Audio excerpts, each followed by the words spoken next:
Hello students, welcome to Aryaval Bharati public school online classes. मैं विनहान आपका स्वागत करता हूं और हम पढ़ रहे हैं क्लास 9th का chapter poverty as a challenge. और हम आ गए थे इस पॉइंट में एंटी पॉवर्टी मेजर्स, यानी कि निर्धनता की उन्मूलन, यानी कि निर्धनता को ख़त्म करने के लिए जो उपाय यानी कि कदम, मेजर्स मीन्स कदम उठाए गए सरकार के द्वारा, कैसे किए गए। Removal of poverty has been one of the major objective of Indian development strategy। भारतीय विकास की जो रणनीति है उसमें गरीबी को ख़त्म करना एक क्या है, मेजर ऑब्जेक्टिव है सरकार का। The current anti poverty strategy of the government is based broadly on 2 plans. और जो करंट एंटी पॉवर्टी स्ट्रेटजी है सरकार की, वो मुख्य तौर पे उसके 2 केंद्र बिंदु, वन क्या है, प्रमोशन ऑफ इकोनॉमिक ग्रोथ, एक तो क्या करना है, इकोनॉमिक्स ग्रोथ को बढ़ाना है, टारगेटेड एंटी पॉवर्टी प्रोग्राम, और दूसरा क्या है, गरीबी को ख़त्म करने के कुछ प्रोग्राम हैं उनको टारगेट रखना है। Over a period of 30 years lasting up to the early 80s there were little per capita income growth and not much reduction of poverty। यानी कि अर्ली 80s तक क्या था, ओवर 30 years, तो तब तक पर कैपिटा इनकम में growth कम ही हुई थी, लिटल ही हुई थी, and not much reduction in poverty, जिससे कि गरीबी के अंदर इतनी ज़्यादा कमी नहीं आई। Official poverty estimate which were about 45% in the 1990s remain the same even the early 80s। यानी कि जो ऑफिशियल एस्टिमेशन था पॉवर्टी का 45%, वो अर्ली 80s तक सेम रहा। Since the 80s India's economic growth has been one of the fastest in the economy. लेकिन since the 80s यानी कि 80s से ही क्या हो गई थी, भारत की जो इकोनॉमी थी वो दुनिया की one of the fastest economy यानी कि विकास करने वाला कंट्री बन गया था उस टाइम पे।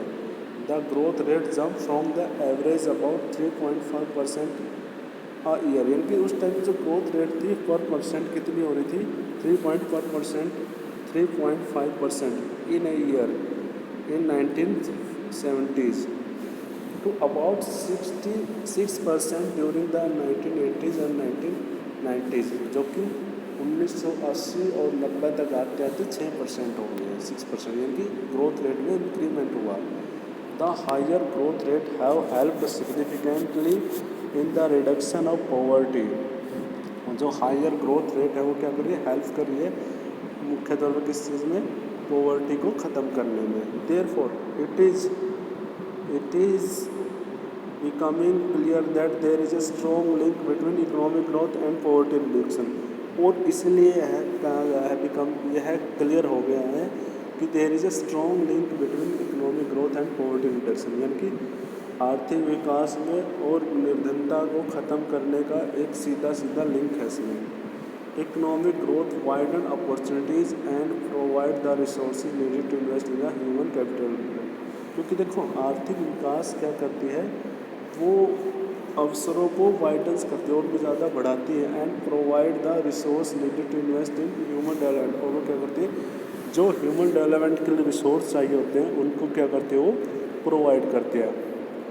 This also encourage people to send their children including the girl child. यह लोगों को भी उनका भी प्रोत्साहन करते कि वो अपने बच्चों को, जैसे कि गर्ल चाइल्ड है, उनको स्कूल भेजें in the hope of getting better economic return, जिससे कि उनको अच्छा आर्थिक यानी कि आर्थिक लाभ मिले from investing in the education, ताकि जिसमें वो एजुकेशन में इन्वेस्ट करेंगे तो। However the poor may not be able to take direct advantage. हालांकि जो गरीब होते हैं वो क्या करते हैं, उनको डायरेक्ट एडवांटेज नहीं मिलते इन अपॉर्चुनिटीज से created by the economic growth, जो आर्थिक विकास से अवसर हमने क्रिएट किए हैं। More over growth in the agriculture sector is much below expectation. और तो और जो कृषि क्षेत्र है हमारा, उसमें भी जो ग्रोथ है वो एक्सपेक्टेशन से बिलो ही है, यानी कि जितने एक्सपेक्टेशन है उससे भी कम ही रहा है। This has a direct bearing on poverty as a large number of poor people live in the villages and are dependent on agriculture.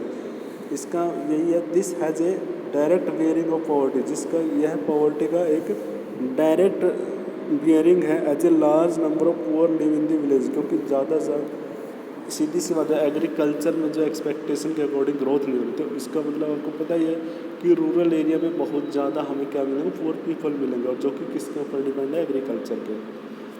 In these circumstances there is a clear need for targeted anti poverty programme, और इन परिस्थितियों में यहाँ पे आवश्यकता है कि anti poverty programme को क्या किया जाए, टारगेट किया जाए। Although there are so many schemes which are formulated to affect poverty directly or indirectly, some of them worth mentioning। हालांकि बहुत सारी स्कीम थी, बहुत सारे प्रोग्राम हैं जिनको फॉर्मुलेट किया गया है जो कि पॉवर्टी को प्रत्यक्ष तौर पर अप्रत्यक्ष तौर पर क्या करें, अफेक्ट कर, प्रभावित कर रहे हैं, और उनमें से कुछ तो है ना वर्थ मेंशनिंग, कुछ तो मेंशन करने के लायक भी है। Mahatma Gandhi national rural employment guarantee, जैसे कि पहला है मनरेगा, जो आपने सुना ही होगा, हर गांव में ये मनरेगा का जो प्रोग्राम है वो चलाया हुआ है, जो कि कब किया था, एक्ट किया गया था इसको 2005 में। Aim to provide 500 days of wages employment to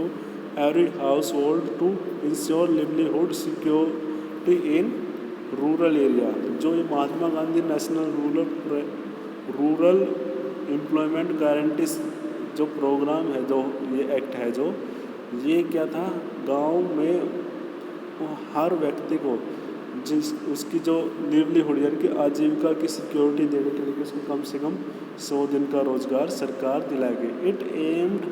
it also aimed at sustainable development to address the cause, और इसका यह भी लक्ष्य था कि जो सतत विकास किया जाए, address the cause of drought, deforestation and soil erosion. वहाँ पे क्या है, कहीं अकाल पड़ जाए या डिफोरेस्टेशन यानी कि जंगलों की कटाई हो रही है, सॉइल इरोजन हो रही है, तो उनको भी ध्यान में रखना कि ऐसा भी नहीं होना चाहिए।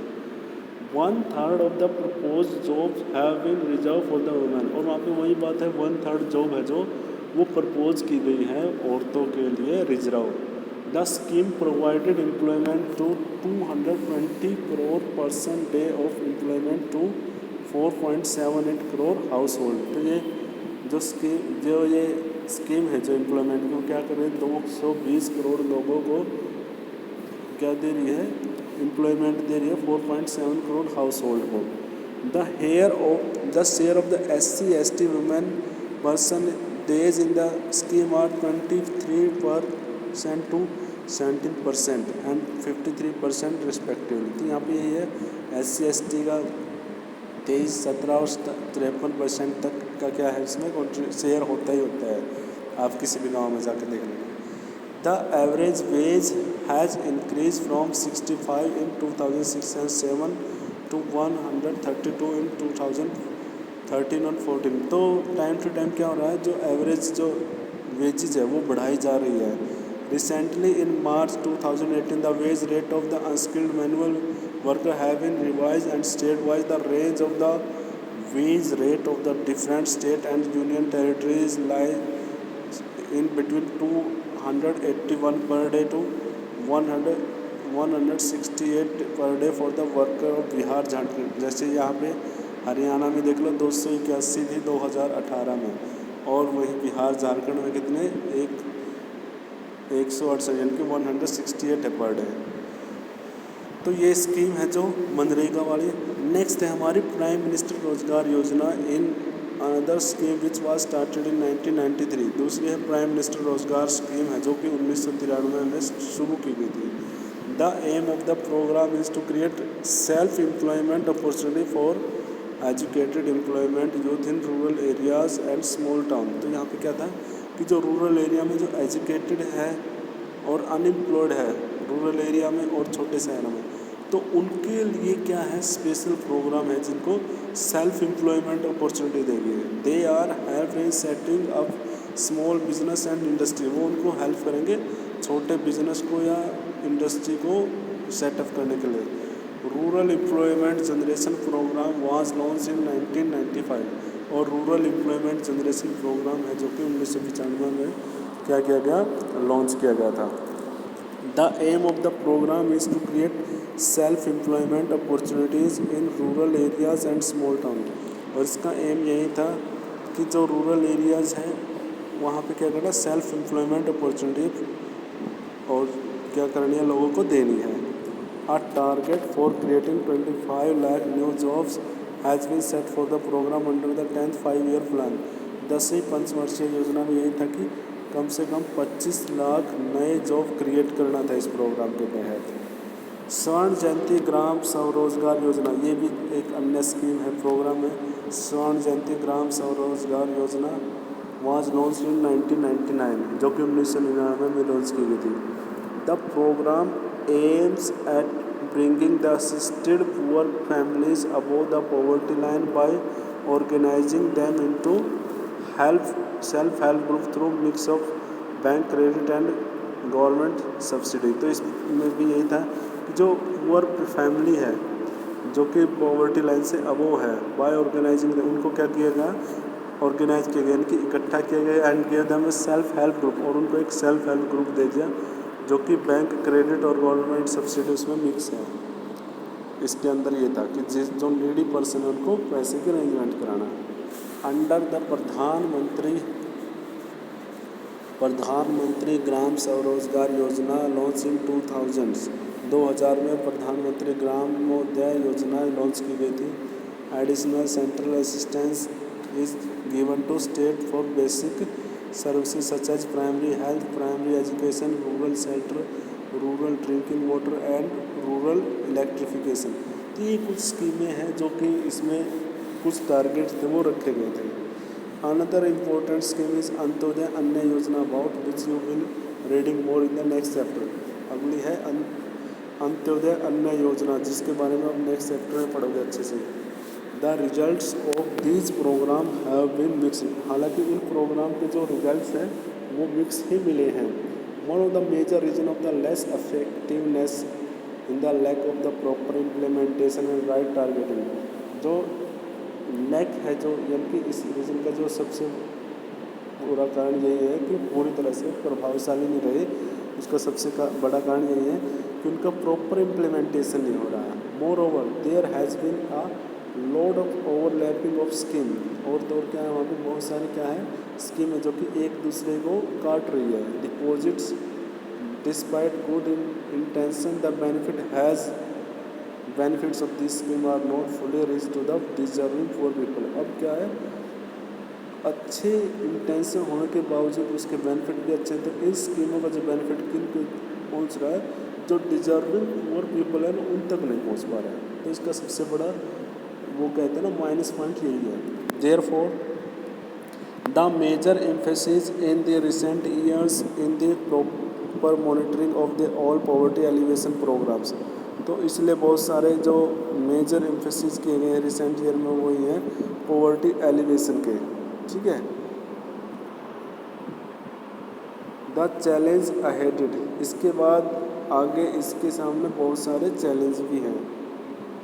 ठीक है, वो हम नेक्स्ट चैप्टर में पढ़ेंगे. जो चैलेंजेस हैं ना इसके आने वाले टाइम में, जो चैलेंजेस हैं इसके आगे चैलेंज और भी है. एंटी पॉवर्टी स्कीम तो हमने की, एंटी पॉवर्टी प्रोग्राम किए हैं, उसके बारे में हम नेक्स्ट लेक्चर में पढ़ेंगे. ओके.